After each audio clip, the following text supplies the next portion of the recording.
안녕하세요. 김준혁과 수원 이야기. 오늘은 6회입니다. 여러분 안녕하세요. 반갑습니다. 예, 안녕하세요. 안녕하세요. 반갑습니다. 네, 반갑습니다. 오늘도 변함없이 우리 이정미 대표님, 김준혁 교수님, 이용수 대표님 오셨습니다. 네, 제가 이름 말씀드리니까 어떠세요? 새롭습니다. 네, 오늘 또 오랜만에 만나 뵈니까 되게 좋죠. 저희들 매주 일주일에 한 번씩 방송을 했으면 좋겠습니다. 왜냐하면 김준혁 교수님 수원 얘기가 요즘 인기 짱이랍니다. 아유, 고맙습니다. 저는 뭐 그런 것도 잘 몰랐는데 조금 전에 그런 얘기 들으니까 네, 제가 아주 으쓱해집니다. 저도 예. 진행자로서 아주 기분 좋았습니다. 예. 너무너무 감사드려요. 그럼 이 방송을 우리 이제 조금 있다가 네, 저기 미국까지 진출하는 겁니까 이제? 네. 이 라디오 녹음을 해서 미국 가서 틀어줘야 되는데 그러면 아주 우리 영수 대표님 짱이십니다. 네, 오늘은 또 궁금하신 게 되게 많으실 거예요. 왜냐하면 저희들이 지금 구별로 다 돌았거든요. 5회차까지. 그러다 보니까 이제 구 말고 동으로 가야 되는데 오늘은 좀 수원만의 독특한 지명 이야기를 해볼 거라는 생각을 해봅니다. 네. 네, 수원의 역사와 관련된 지명 이야기. 김준혁 교수님 어떠세요? 주제 오늘 주제. 아주 좋습니다. 마음에 예, 뭐 드세요? 제가 또 이렇게 좀 쉽게 풀어낼 수 있는 거여가지고 예, 아주 좋습니다. 예. 네, 감사드립니다. 그럼 지금부터 시작해 보도록 하겠습니다. 김준혁과 수원 이야기, 수원의 역사와 관련된 독특한 지명 이야기. 사회를 무지하게 잘 보시네요. 제가 보니까 이제는 뭐 공중파로 나가야 될 것 같아. 조금 어? 편해졌습니다. 제가 네. 요즘 칭찬을 좀 먹어서 너무 좋습니다. 감사드려요. 네, 패널 분들께서 궁금하신 역사에 관계된 지명이 있을까요? 네. 저는 뭐 주로 지금 제가 곡선동에서 활동을 하지만 그 옆에 자리하고 있는 대황교동이라고 있거든요. 저희 관할이기도 하지만 좀 독특해서 제가 한번 만나면 우리 김준혁 교수님 만나면 한번 여쭤보려고 했었는데 오늘에서 한번 여쭤볼게요. 대황교동이라는 게 역사가 좀 어떻게 될까요? 원래 그 지역은 이제 대황교동이라고 하는 이름은 없었죠. 대황교동이 비행장과 연결돼 있는 지역이에요. 네네. 그래서 이제 우리 수원 비행장 맨 끝에 이제 담이 있고 그 아래에 천이 이렇게 쭉 흘러가잖아요. 거기서부터 화성시로 넘어가는 경계까지 이제 병점 그 경계까지가 이제 대황교동이라고 이름이 붙어 있습니다. 근데 보통 우리가 이제 마을 이름들이 세자가 기본이잖아요. 네. 보통 그쵸, 네. 예, 그 뭐 제가 살고 있는 정자동 또 뭐 어린 시절 살았던 파장동 다 기본적으로 이제 세자로 이름이 되어 있는데 내자 대황교동 네. 예, 이게 좀 독특한 지명인데 이거는 이제 그 정조 때 만들어진 이름에서 따온 이제 마을 이름이라고 보면 됩니다. 1795년에 정조대왕께서 어머니 해경궁 씨 모시고 이제 수원에 오시지 않았겠습니까? 네. 그래서 이제 어머니와 이제 화성 행궁에서 이제 주무시고 그 다음 날 이제 그 뭐 너무 잘 아시듯이 사도세자의 묘소에 이제 찾아가게 됩니다. 갔던 길이 이제 수원천을 따라서 길이 놓여져 있었는데 이제 천을 건너야 되는 상황이 되게 됐죠. 건너기 위해서는 다리가 필요하지 않았겠습니까? 네. 그래서 이제 다리를 미리 만들었죠. 그래서 아. 다리가 이제 그 전에 황교라고 하는 다리가 있었고 그 다음에 또 만든 다리가 이제 대황교라고 하는 다리가 있어요. 이제 두 개의 다리를 만듭니다. 근데 여기서 이게 아주 독특한 것이 황자라고 하는 지명을 쓰고 있다는 거예요. 이게 굉장히 놀라운 일인데 제가 예전에 이제 수원문화원에서 발행하는 수원사랑에 이제 글도 하나 썼는데 우리나라 지명 중에 이렇게 황자 들어가는 지명이 거의 없어요. 왜 그러냐면 황자 뭐와 연결되어 있어요? 황제. 황제 그렇죠. 황제. 우리나라가 고종 황제, 순종 황제 이렇게 이야기하지만 그전에는 황제를 칭하지 않았었잖아요. 네. 중국은 황제라고 하고 네. 우리는 왕이라고 했죠. 사실은 우리가 이게 4대 관계에서 나오는 건데 중국은 이제 황제 국가고 우리는 그 황제를 이렇게 보필하는 제후 국가였거든요. 그래서 이제 왕을 쓰게 되는 겁니다. 차이가 나는 거죠. 그래서 뭐 그런 게 이제 성균관 같은 경우도 사실은 그게 그 제후 국가의 그 학교라고 보면 되는 거예요. 황제 국가는 국자감, 제후 국가는 성균관 이게 그냥 나오는 게 아니라 어. 다 이제 그런 관계 속에서 4대 관계 속에서 나타나는 것이거든요. 그런 상황에서 우리는 감히 황자를 쓸 수가 없었죠. 그런데 정조대왕께서 이 수원이란 도시를 이제 자주의 도시, 그러니까 정조의 꿈은 뭐였느냐? 바로 아버지 사도세자가 꿈꿨던 황제의 국가를 만들어내는 거였어요. 그런데 당시에 국력이 청나라하고 전쟁에서 이길 수 있는 상황은 못 됐지 않습니까? 그러니까 이제 내부적으로 힘을 키우는 거죠. 이제 청나라와 맞서기 위해서는 아무래도 이 국력이 커져야 되는데 국력이 커지려면은 뭐가 필요해요? 안정된 경제력이 있어야 되죠. 안정된 경제력을 바탕으로 군사력도 키워야 되는 거죠. 네. 그래서 이제 수원을 중심으로 해서 이제 경제력을 안정시킬 수 있는 이제 둔전도 만들고 또 이 안에 장려용 군사들도 만들고 이러면서 이제 서서히 국가 전체를 키우기 위한 거였죠. 그러면서 이제 자신이 지나가는 다리, 그걸 황제가 지나가는 다리다라고 해서 황교, 거기에 또 대자까지 붙잖아요. 뭐 우리 뭐 또 대한민국 할 때 네네. 대자가 붙지 않습니까? 대한. 네. 그래서 원래 우리가 한국이잖아요. 네. 한민족 할 때. 네네. 근데 그 앞에 이제 대자를 붙인 거죠. 그래서 뭐 대고구려 혹은 뭐 이 대자는 이제 많이 붙죠. 사실 중국도 금나라다 그러면 대금, 청나라다 그러면 대청 원래 이렇게 붙이는 거예요. 그런데 이제 공식적인 거는 이제 청, 금, 명 이렇게 다 하지만은 그 앞에 늘 대자가 붙거든요. 자기들이 부를 때는 우리도 그래서 대한민국 했던 거였는데 이제 정조가 황교를 이미 만들고 또 다리 하나를 만들면서 대황교동, 황제가 지나가는 다리. 이제 조선은 중국으로부터 벗어난 독자적인 자주국가다라고 하는 것을 상징적으로 하기 위해서 대황교를 만든 거예요. 굉장히 의미가 있는 거죠. 그래서 그 뒤에 그 대황교가 있던 마을이다라고 해서 이름을 대황교동 이렇게 지은 거고요. 그게 사실은 대황교가 그 수원 비행장 안에 있었어요. 네. 그래서 이제 비행장을 만들면서 그 다리를 철거를 했어요. 안타깝게 철거를 해서 그 재료를 그대로 해서 다시 복원을 한 거. 복원을 해서 만든 게 어디냐? 바로 윤건능 안에 이제 육릉 네. 사도세자 묘소 있죠. 네. 거기를 이렇게 안으로 들어가다 보면 다리를 하나 건너서 들어가거든요. 홍살문 앞에 다리. 네. 그 돌들이 옮겨진 정조 때 만들어졌던 대황교의 원래 석재를 그쪽으로 옮긴 거예요. 그러니까 대황교의 다리의 본 모습은 지금 그 육릉에 가서 볼 수 있다. 어쨌든 대황교동이라고 하는 지명 자체는 수원이란 도시가 얼마나 위대한 도시인지 이제 그거를 보여줄 수 있는 겁니다. 근데 우리 수원 분들이 그런 대황교동이 갖고 있는 역사적 의미, 또 깊은 철학적 의미, 뭐 이런 걸 이제 잘 이해를 못했기 때문에 네. 도대체 이게 뭔 이름이야 이렇게 생각하지만 조선 전체에서 혹은 뭐 우리나라 전체에서 대황교동이라는 이름을 갖고 있는 마을은 그곳밖에 없다. 지금은 좀 많이 비행장 때문에 낙후돼 있긴 합니다만은 뭐 나중에 수원 비행장이 좀 이전이 된다고 한다면 대황교동은 매우 특별한 그런 마을이 될 거라고 좀 생각을 합니다. 네. 저기 보니까 이정미 대표님 어깨가 살짝 올라가신 것 같은데 수원에 사신다고. 근데 저는 지금 잠깐 이 얘기를 듣다가 그 정조대왕이 보면 되게 겸손하기도 하신 것 같은데 어떻게 보면 지금 중국이란 나라가 있음에도 불구하고 황제다 이렇게 표현한다는 것도 굉장한 자신감이잖아요. 자신감이 있죠. 자신감이 있는데 제가 언제 한번 기회가 되면 그 시대의 문화에 대한 이야기를 좀 한번 할 기회가 있을지 모르겠어요. 제가 네. 국립박물관에서는 이제 초청 강의를 많이 받아서 정조 시대 문화에 대한 이야기를 좀 하고 있는데 당대 세계 최고 수준의 문화예요. 이거 제가 거짓말하는 게 아니라 제가 나중에 이제 그 다른 데서 지금 방송 그 36부작을 지금 준비하고 있거든요. 네. 36부작 안에 들어가 있는 내용인데 정조 때 어떤 문화 수준은 청나라 권륭제 시대의 문화 수준을 뛰어넘었어요. 그런데 당시에 전 세계에서 가장 뛰어난 문화는 중국의 문화였었거든요. 네. 서양의 문화가 감히 따라오질 못했었어요. 그렇죠.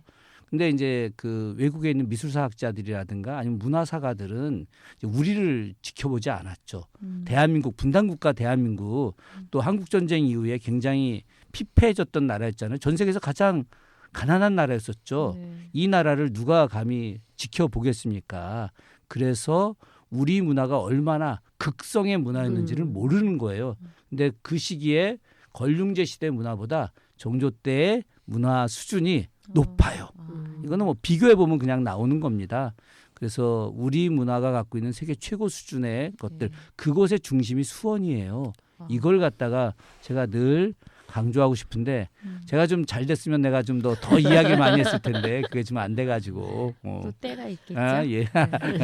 그래서 저는 지금 그래서 왜냐하면 왕이긴 하지만 아까 얘기한 것처럼 더 큰 나라가 있고 또 뭐 그런 상황이 되면 약간 순간순간에 위축이 있을 텐데 중간중간 제가 들을 때마다 느끼는 건 뭔가 기계가 있다라는 거. 아니 뭔가 당당하죠. 네. 당당하지. 그런 걸 예. 느낄 수 있는 것 같아요. 음.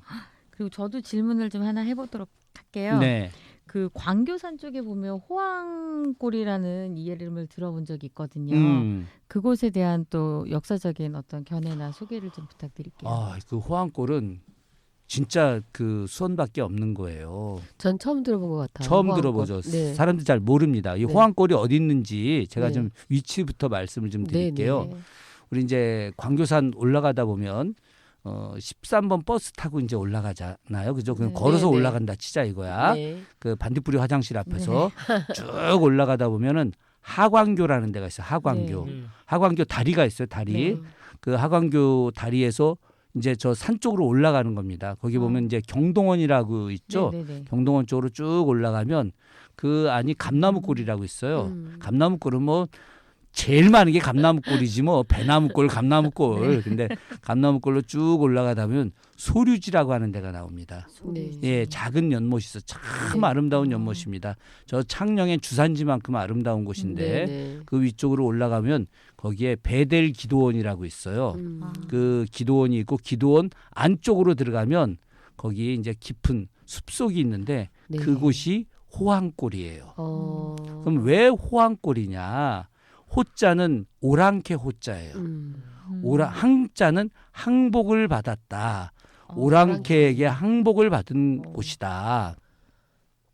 광교산에 특별한 비가 하나가 있는데 석벽에 새겨진 비인데 네. 김준용 장군 승전비라는 게 있어요. 이게 누가 만든 거냐? 바로 최재공이라고 하는 분이 만들게 한 겁니다. 최재공 선생이 이제 초대 화성 유수를 했었지 않습니까? 네, 네.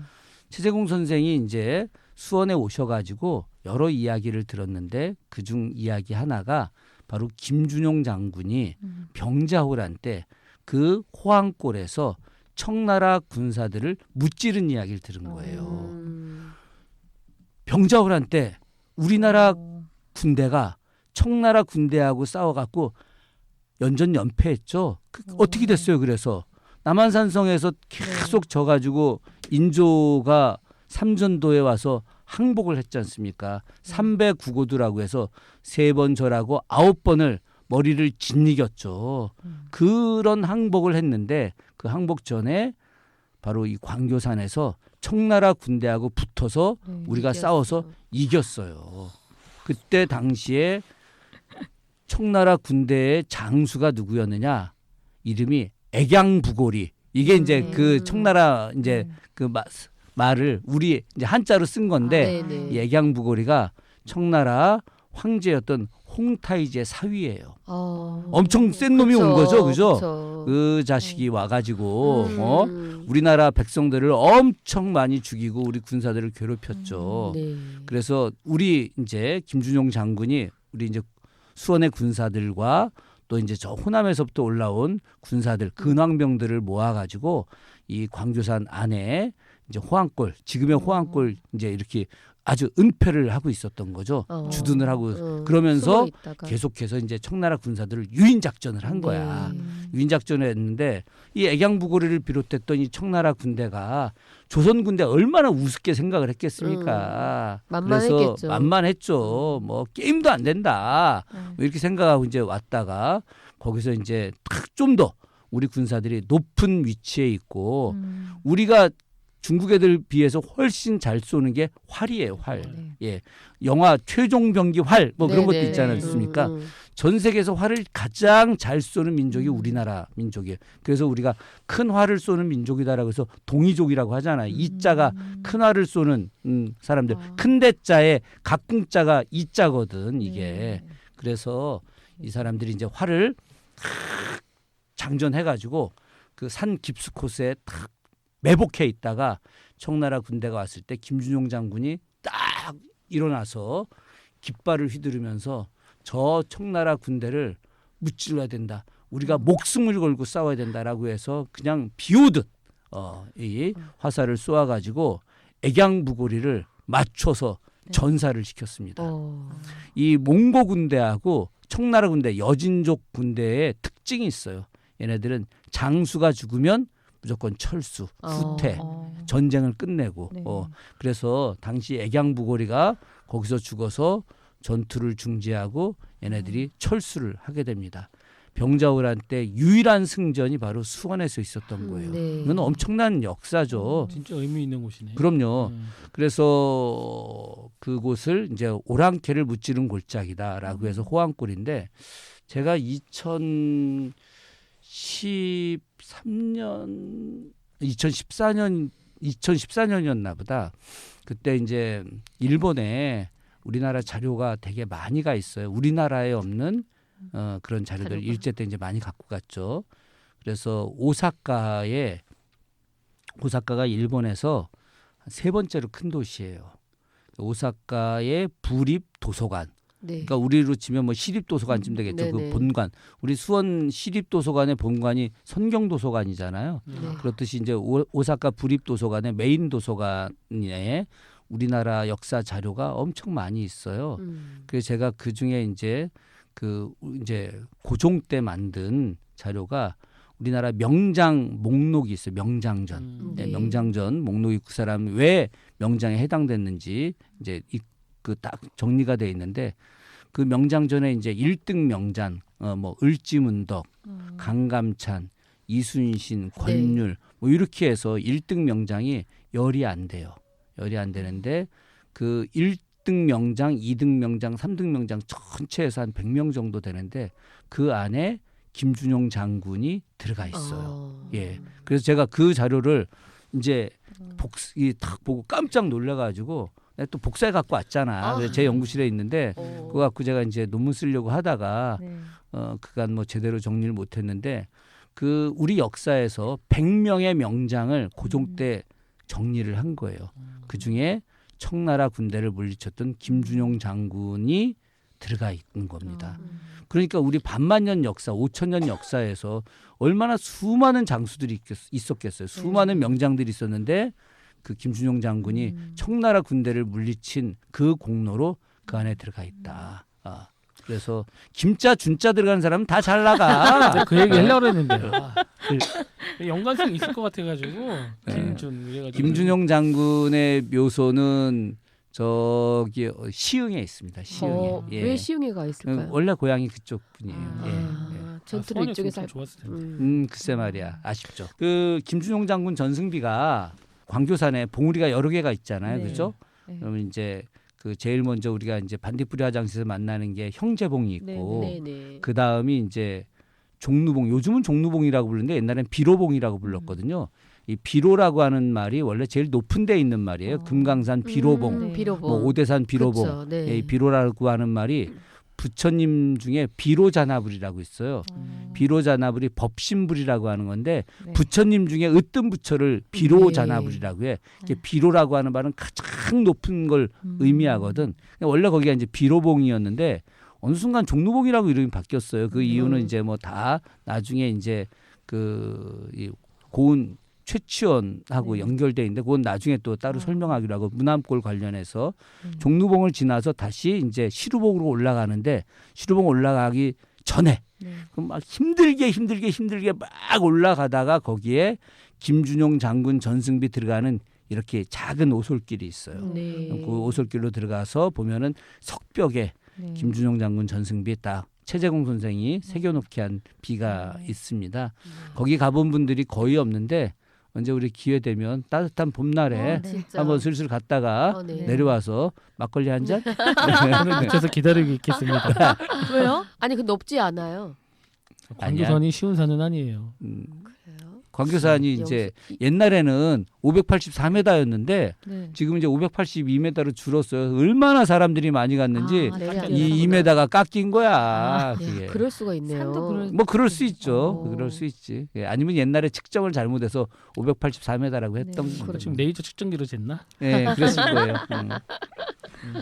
네. 감사합니다. 저도 궁금한 게 있습니다. 어떤 거죠? 지지대 고개에 가면 미륵당이라고 있죠. 네네. 네, 거기도 역사하고 연계되어 있는데, 그렇죠. 네, 원래 이제 그 미륵당은 네네. 많이 있는데 그것이 이제 그 왕이 지나가는 길에 네. 공식적으로 있는 것은 여기밖에 없어요. 아. 그러니까 보통 이제 민가에 네. 또 마을 사람들이 당집을 짓고 또 그 미륵님한테 네. 제사를 지내는 거는 많이 있죠.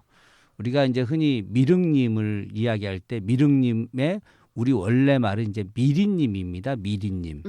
미리는 용을 미리라고 하는 거예요. 네. 미리. 미리. 예, 미리. 예. 그래서 이제 단재 신채호 선생님께서 예, 미리 이런 말씀을 이제 많이 쓰셨죠.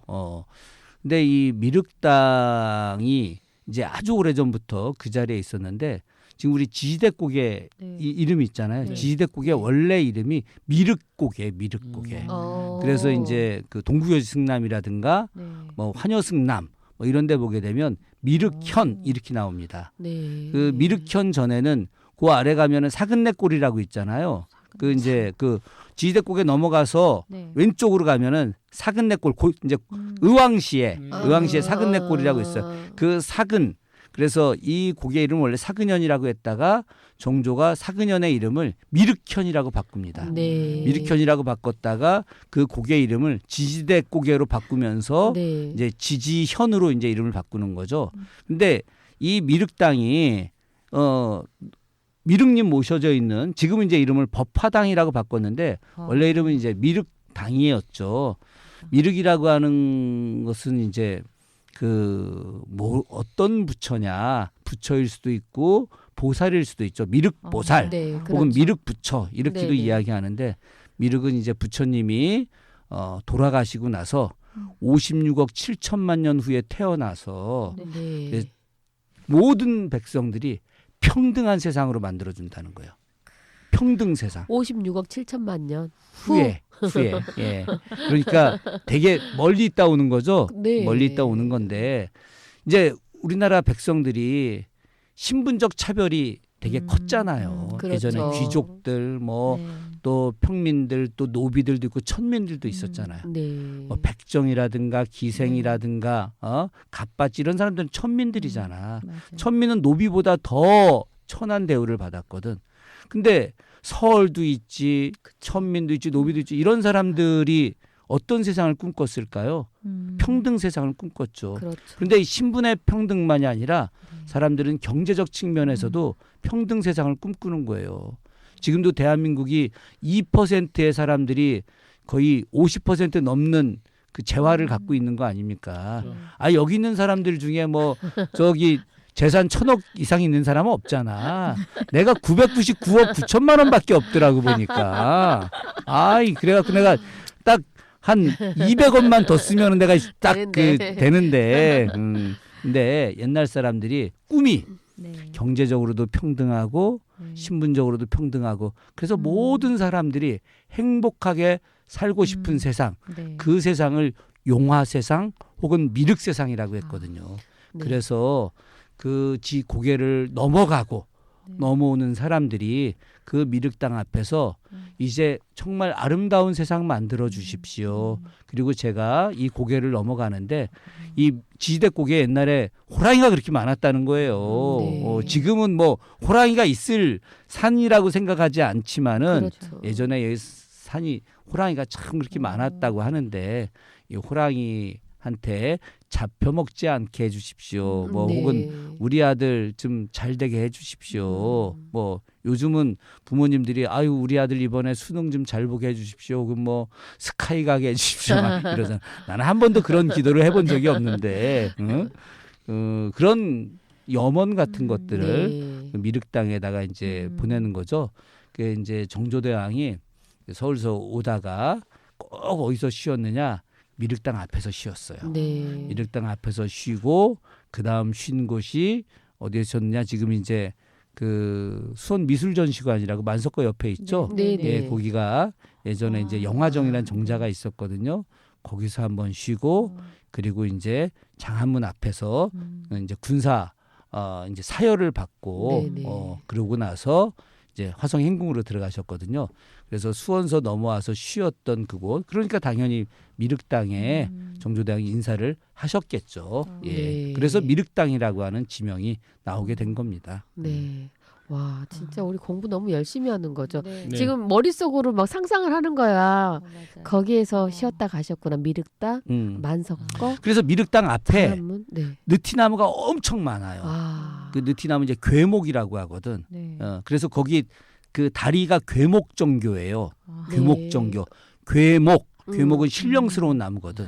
우리나라 사람들은 항상 이 괴목, 느티나무, 회화나무를 신령스러운 나무라고 생각해서 마을 입구에 항상 그렇게 심어놨는데 아마 이 괴목이 쫙 있는 데는 거기밖에 없을 거야. 그래요. 제가 어려서는 정말 그 느티나무가 거기에 그냥 쫙 이렇게 있었거든요. 네. 우리 맨날 소풍을 글로 갔거든 초등학교 다닐 때. 제주도 고개로. 가서 거기 가갖고 보물찾기 하고 했는데 나는 한 번도 그걸 찾지 못해서 노트 한 권도 내가 연필 한 자루도 내가 받은 적이 없었어요. 아, 이게 지역마다 틀려요. 그 파장은 지지대, 네. 세류는 팔달산. 발달산. 세류에서 소풍은. 팔달사까지는 못 걸어가죠. 먹겠는데요? 걸어가지. 걸어가죠. 뭐 엎어지면 코달 때요 다. 예. 엎어지면요. 그래도 너무 재밌는 것 같아요. 네. 정말 역사 공부를 저거 이렇게 네. 재미나게 열심히 한 적은 처음인 것 같아요. 살면서. 제가 진작에 이렇게 재밌게 했었으면 역사 공부는 100점 맞았을 텐데. 네, 저 진짜 역사를 못했거든요. 그렇게 귀에 쏙쏙 들어오고 그러니까 이게 집중력이- 암기만 하려고 그러면 정말 기회가 안 들어오고요. 그렇죠? 네. 머릿속에 안 들어오는데 막 그림을 그리면 상상의 나래를 펴니까 네. 정말 그리고 이 학생들의 학습 태도가 너무 좋아. 네. 지금 다른 분 줄 섰습니다. 이 패널 하고 싶다고. 아, 그래요? 네. 우리 그리고 김준혁 교수님 목소리가 네. 귀에 쏙쏙 들어옵니다. 그쵸. 네. 너무 좋습니다. 집중할 수밖에 없게. 그러니까요. 우리 아버지가 준 재산 중에 하나가 요거예요. 요거. 얼마나 저는 파고 싶네요. 이 저기 김준용 장군님하고 김준혁 교수님의 관계를 한번 파고 싶습니다. 아무래도 뭔가 있을 것 같아요. 김준용 장군님은 광상김 씨야. 저는 김해김 씨고 아. 본이 달라가지고. 안타깝네요. 번이 네. 다르시다는데. 네. 그러면 저희들 진짜 이렇게 네. 이야기 벌써 시간이 꽤 됐습니다. 근데 끝나면 너무 아쉬우니까 네. 그 서둔동에 대한 이야기를 조금 해주실까요? 서둔동도 우리가 굉장히 흔하다고 생각을 하는데 그렇진 않죠. 이제 둔전동 이런 거 많이 있어요. 네. 무슨 둥? 이게 네. 둔자는 기본적으로 이제 군사들의 식량을 공급하기 위한 군대 땅을 다 둔이라고 하는 거예요. 군대 땅을요. 예, 군대 땅을. 그런데 이제 거기는 이제 서둔. 네. 원래 그 만석고 일대 네. 지금 이제 그 천천동 또 율전동, 정자동 네. 이 일대를 갖다 대유둔 이렇게 하잖아요. 대유둔. 근데 그건 북쪽에 있다 그래서 북둔이라고 불렀거든. 그리고 저 서둔동이라고 하는 건 서둔은 서쪽에 있어 서둔이니까. 서쪽에 거기 있는 저수지가 뭐예요? 이름이 충만제잖아. 네. 그 이름이 충만둔이었는데 그걸 우리나라 사람들은 동서남북으로 이름 짓는 걸 되게 네. 좋아하거든. 좋아하죠. 네. 그래서 충만둔 대신에 이제 서둔이라고 한 거예요. 그래서 정조가 이제 그 화성 안에 네. 장룡용 외영 군대가 있었는데 제가 그걸로 박사 논문을 썼잖아요. 네. 정조시대 장룡용 연구라고. 그래서 이제 이 장룡용 외영에 대해서도 제가 한 장을 썼는데 화성 안에 주둔했던 장룡용 외영 군대가 정규 군인들이 이건 월급 받는 정규 군대가 5,200명이에요. 와. 엄청나게 많은 거예요. 엄청나게. 화성 안에 살던 백성이 4,500명인데 맞아. 군대가 5,200명이야. 네. 이 사람들은 다 정규 군인들이고 다 급여를 다 받는 사람들이에요. 무슨 지금 우리 사병들처럼 저 있을 때 뭐 저 담배 한 버릇 사면 끝나는 이런 게 아니야. 우리 때는 육군병장 월급이 10,000원이었잖아요. 네. 이런 군인들이 아니라 공수특전대 그 중사들 월급 있잖아요. 직업군인 월급이죠. 그런 직업군인 월급을 갖다가 제공하기 위해서 네. 국가가 네. 운영하는 땅, 논. 네. 그래서 저수지를 이용해서 했던 논이 바로 이제 그곳이고 그래서 서쪽에 있는 둔전이다라고 해서 서둔 이렇게 불렀고 와. 이름이 지금까지 서둔동. 근데 변하지 거기에 않고 보면 이제 내려왔어요. 초등학교 이름이 서호라고 있잖아요. 네, 서호초등학교. 맞습니다. 네. 그건 이제 서쪽에 있는 저수지니까 서호. 원래 이름은 뭐예요? 거기가 충만제에서 그 호수 자체도 제가 제방이지만 그게 다 그냥 호수잖아. 호수인데 그걸 갖다가 이제 서호 이렇게 당시에 불렀거든. 네. 중국에 이제 서호하고 같은 이름으로다가 그래서 이제 서호라고 하는 이름이 거기서 나오고 서둔이란 이름도 거기서 나왔던 거죠. 와. 이렇게 깊은 뜻이 있었네요. 네. 질문이 하나 있는데 아까 5,200 52,000명이라고 5,200명. 5,200명. 그럼 5,200명이 아까 얘기한 그 군사들만 5,200이었던 거잖아요. 당연하죠. 그럼 군사의 그 가족들. 그러면 수원이 정말 엄청 컸겠네요. 그렇죠. 정말? 당시에 네. 그 전체 인구가 정조 때 호구 네. 총수 그러니까 네. 조선시대 때 3년에 한 번씩 인구 센서스를 했어요. 네. 지금 5년에 한 번씩 하죠. 네. 조선시대 때 3년에 한 번씩 했어. 3년에 한 번씩 했는데 그때 정조 때 인구가 760만이었어요. 760만인데 여기 노비들 천민들 제외한 거야. 그러면 1,000만 정도죠. 포함하면 1,000만 정도의 인구인데 그 모든 도시들이 보통 기본적으로 2만에서 3만 정도예요. 330개 고을이 있었거든. 330개 고을에 이제 2만 정도 되는데 당시 한양 인구가 이제 20만이었죠. 정조가 수원에 10만 호 건설을 지시를 했어요. 그러면 곱하기 5하면 50만이 되겠죠. 네. 그런데 이제 당시에 50만까지는 아니었지만은 기본적으로 한양 인구만큼 20만 가까이 되는 도시였죠. 조선에서 제일 컸던 도시야. 예. 그래서 그 수령의 위상도 한양을 지켰던 한성판윤보다 더 높아요, 여기가. 예. 그래서 옛날에 수원하고 개성상인 유명한 게 그게 아닌가요? 그럼요. 예. 헷갈려서. 개성상인은 나중에 수원상인의 밑에 하부 구조로 들어왔죠. 예, 상업 구조 자체가. 수원 각쟁이. 그러면 이곳이 역사적인 그런 의미가 있다는 것은 저는 이제 외국에 나가 보면 그곳이 뭔가 막 새로운 것을 지어서 만들어서가 아니라 그곳의 역사를 그대로 보존하는 거죠. 어떤 컨텐츠로 다 정하는데 대한민국에서도 정조 대왕처럼 수원의 그런 그 문화적인 그런 역사적인 걸 아는 대통령이 나왔으면 좋겠어요. 이제 그런 사람이 이제 필요한 시대가 오는 거죠. 필요한 그렇죠. 시대가. 네. 아직까지는 이제 계속 뭐 경제 발전 막 이렇게 하지만 이제 시기는 문화로. 네. 우리 백범 김구 선생님이 나의 소원이라고 하는 글을 쓰셨잖아요. 네. 나의 소원에 나오는 내용이 뭐야? 가장 아름다운 문화 강국 만들겠다는 거잖아요. 나의 소원은 문화 강국.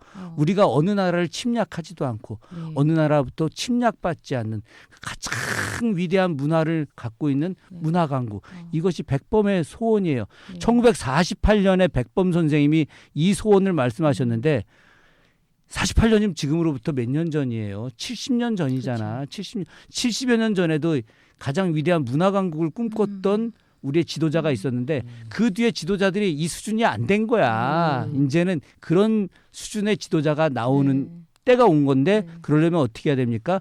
우리가 국민들, 시민들이 문화 수준이 높아지면 그런 지도자를 또 찾는 거예요. 그렇죠.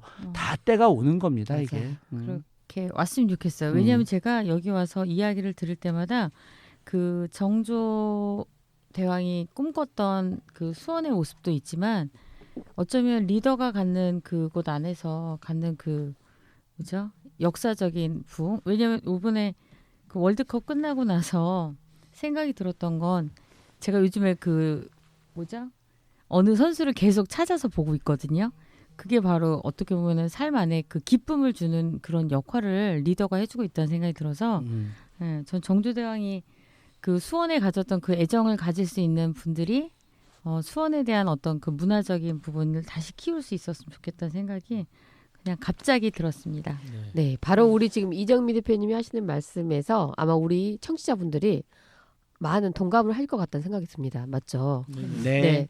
자, 우리가 더 많은 이야기를 하고 싶지만 항상 이렇게 아쉬움을 뒤로 한 채 헤어져야 될 시간이 됩니다. 네. 자, 마지막 한 말씀씩 부탁드리겠습니다. 새해 복 많이 받으십시오.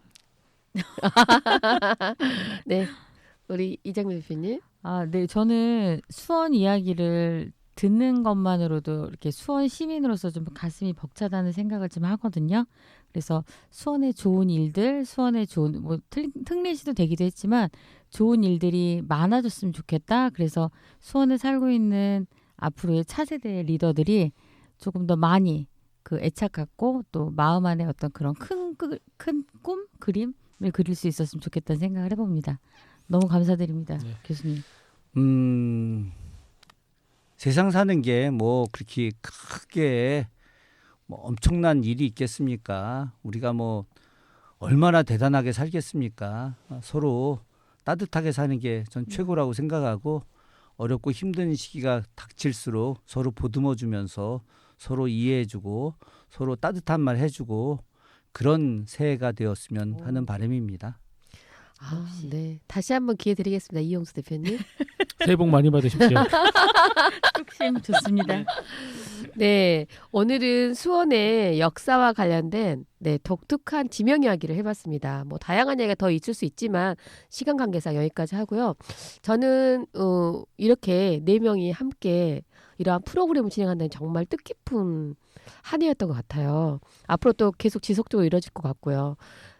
더 나아가 우리 수원 시민들도 수원에 대한 관계된 궁금한 점이 있다. 그러면 팟빵이나 유튜브에 댓글로 쓰실 수 있거든요. 댓글창에 댓글을 가장 넣어주시면 우리 김준혁 교수님께서 역사학자로서 가장 아름다운 말, 가장 좋은 말, 또 이해하기 쉬운 말로 말씀을 많이 해주실 것 같습니다. 그럼 네. 제가 오늘은 신청곡으로 네, 김정서의 네. 겨울비 신청하겠습니다. 제 말이 길었군요. 네, 김정서의 겨울비 들으면서 인사드리도록 하겠습니다. 오늘도 즐거웠습니다. 감사합니다. 감사합니다. 고생하셨습니다.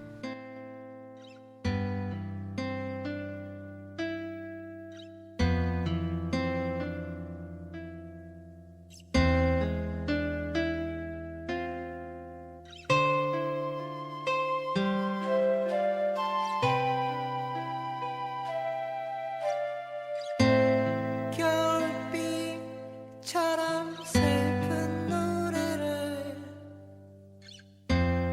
이 순간 부를까 우울한 하늘과 구름 1월의 이별노래 별들과 저 달빛 속에도 사랑이 있을까 애타는 이 내 마음과 멈춰진 이 시간